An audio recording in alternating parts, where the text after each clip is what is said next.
Afraid to die if we can all be together, जिसके author हैं Gordon Cook and Elaine East. तो इस कहानी में बेसिकली 4 कैरेक्टर्स हैं। एक ऑथर जो कि 37 ईयर्स के हैं एंड एक बिजनेसमैन है, उनकी वाइफ मैरी, उनके 2 बच्चे, एक उनकी बड़ी बेटी जिसका नाम सुजैन है जो कि 7 ईयर्स की है, एंड जो जोनेथन है वो उनका छोटा बेटा जो कि 6 साल का है। तो इस कहानी में बेसिकली ऑथर ने बता रखा है कि उन्होंने एंड उनकी फैमिली ने मिलकर एक समुद्री यात्रा की थी एंड वो थी इंग्लैंड से लेकर ऑस्ट्रेलिया तक की। जो ऑथर हैं वो बहुत बड़े फ़ैन होते हैं कैप्टन जेम्स कुक के। उन्होंने क्या किया था, 200 साल पहले एक वर्ल्ड का टूर किया था, एक वर्ल्ड का चक्कर लगाया था अपनी बोट पर।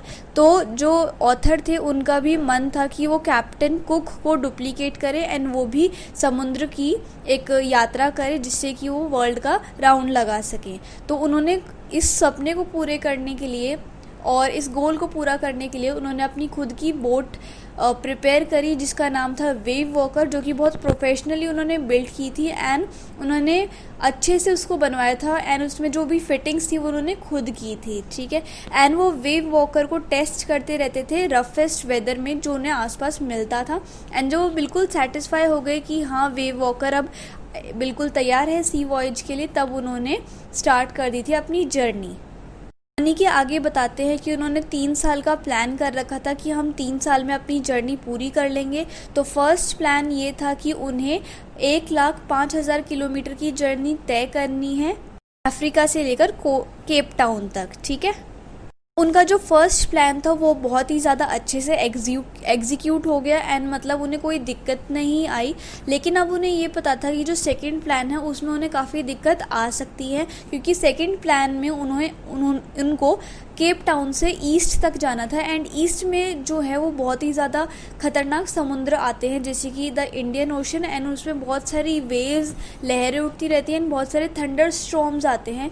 एंड इस स्टोरी में वो फिर बताते हैं आगे कि उन्होंने कैसे कैसे इंडियन ओशंस के जो थंडर्स थे उनका सामना किया था। तो ये बात होती है ओशन की जर्नी की। तो उन्होंने पहले ईस्ट में जाने से पहले 2 क्रूमैन को हायर किया था जिनका नाम था Larry Vigil and Swiss herb सीगलर। 2 crewman को उन्होंने हायर किया था ताकि वो उनकी हेल्प करें। जब केप टाउन वो पहुंच गए थे उसके दूसरे दिन उन्होंने एनकाउंटर करना शुरू कर दिया था इंडियन ओशन में, एंड जब वो पहुंचे तब से ही उन्हें बहुत बड़ी बड़ी साइजेस की जो वेव्स, जो लहरें होती हैं उन्हें सामना करना पड़ रहा था। आप यकीन नहीं मानोगे, वो लहरें जो थी वो 15 मीटर से भी ऊंची थी जो उनके शिप से टकरा रही थी एंड शिप जो है उनका वो डोल रहा था ऊपर नीचे, ठीक है। अब ये बात होती है क्रिसमस की, यानी कि 25 दिसंबर की। उस दिन जो है वो बहुत ही ज़्यादा मौसम जो है वो बेकार हो चुका था, डरावना हो चुका था, हॉस्टाइल हो चुका था एंड ये मौसम जो है चलता रहा न्यू ईयर डे तक एंड तब भी उन्होंने बहुत सारा सामना किया वेव्स का। लेकिन 2 जनवरी 6 बजे के आसपास शाम के उनके साथ एक डिज़ास्टर होता है बहुत बड़ा। क्या होता है, उनकी जो लहरें हैं, समुद्र की जो लहरें हैं वो बहुत ही ज़्यादा तेज़ उठने लगी थी एंड बहुत ज़्यादा मतलब बादल उनके पास आ गए थे, काले काले बादल थे एंड विंड जो है वो बहुत ही ज़्यादा तेज़ चल रही थी जो उनके कानों में लग रही थी। सडनली क्या होता है, उन्हें ऐसा लगता है कि एक बादल जो है वो उनके पास आ रहा है, काले वाला। लेकिन जब वो बहुत पास आ जाता है तो उन्हें दिखता है कि वो बादल नहीं है बल्कि वेव है। पहले जो थी वो 15 मीटर्स की वेव हो रही थी, लेकिन वो जो वेव थी वो अप्रॉक्सीमेटली 30 मीटर्स की वेव थी जो उनकी शिप से बिल्कुल ही टकरा गई थी एंड उनकी शिप का जो डेक है वो टूट गया था और जो ऑथर है वो भी शिप से बाहर गिर गए थे एंड उनका जो सर है वो एक व्हील से लगा था जिससे कि उनका सर जो है बुरी तरह इंजर्ड हो चुका था एंड उन्हें ऐसा लग रहा था कि उनकी जो डेथ है वो बहुत ही ज़्यादा पास है। तो जब ऑथर लहरों में डूब रहे होते हैं बुरी तरीके से, लेकिन फिर भी उन्होंने हाथ पैर मार के वो लहरों से ऊपर आए और उन्होंने देखा कि उनका जो शिप था वो पूरी तरीके से लहरों की चपेट में आ चुका है एंड वो डूबता जा रहा है। उनकी जो बोट है वेव वॉकर उसमें बहुत ही सारा पानी घुस चुका है।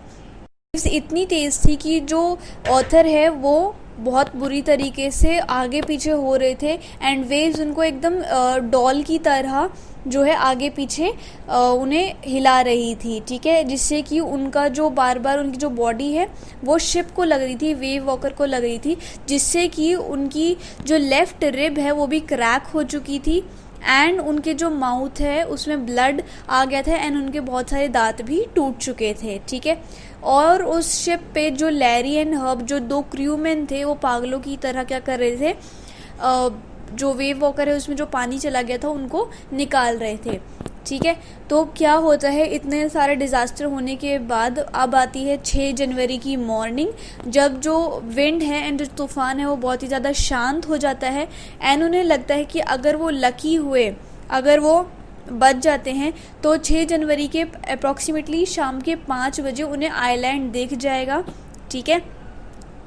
एंड बिल्कुल ऐसा ही हुआ, उन्होंने लास्ट टाइम उस रफ सी से सरवाइव किया एंड उन्हें फाइनली जो है वो आइलैंड दिख चुका था जिसका नाम था इले एम्स्टर्डम। उन्हें अपनी आंखों के सामने ही अपना वो आइलैंड दिख रहा था। फाइनली उन्होंने एक टफ तूफ़ान का सामना कर लिया था जिसमें उन सभी को, फैमिली मेम्बर्स को भी बहुत ही ज़्यादा इंजरी आई थी।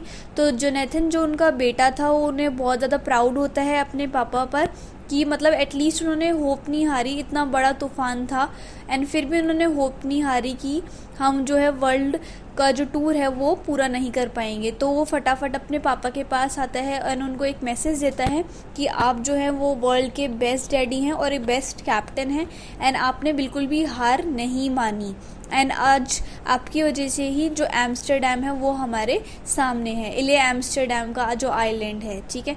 नेक्स्ट मॉर्निंग क्या होता है, all 28 inhabitants of the island cheer them and help them assure.